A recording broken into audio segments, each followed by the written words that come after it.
my name is Candace. And I'm Mary-Kate. Over the course of this project, we've come to realize that not only is remembrance a negotiation, it's one much more vital to our lives than many Canadians imagine.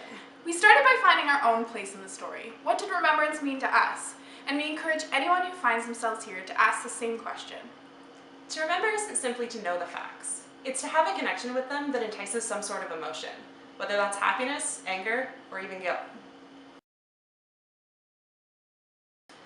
When we started this project, I really wasn't sure why or how I should be remembering. And I think even coming to the end of this, I'm really not sure.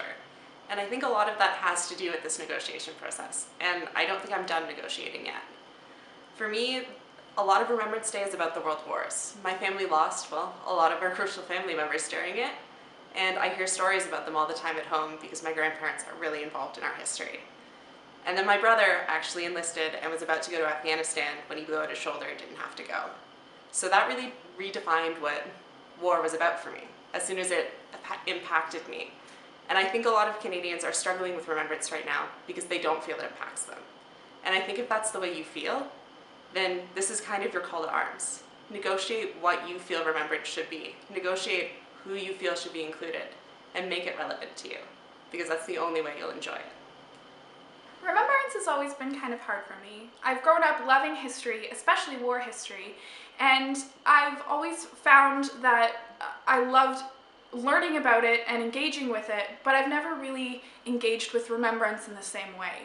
I've always gone to Remembrance Day ceremonies and worn a poppy and seen the value and importance in that, but until I did this project, I never really let it all in.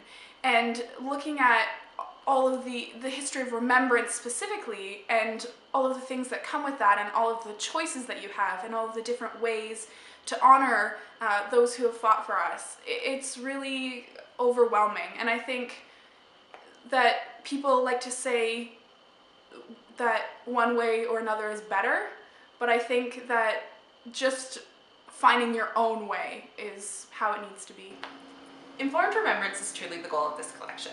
It's fine to wear a poppy, regardless of the color, but do you know where it came from? Too many Canadians apathetically absorb our history, one which is vibrant, contradictory, engaging, and even compelling when you find your niche within it. Remembrance is changing, and how it changes is up to you. If you're engaged in the negotiation, you will have a say in how and what our and the next generation remembers. With the advantage of the internet, collective memory is no longer simply formed by the historians, but by the participators. Ultimately, it doesn't matter how you choose to remember. It just matters that you do.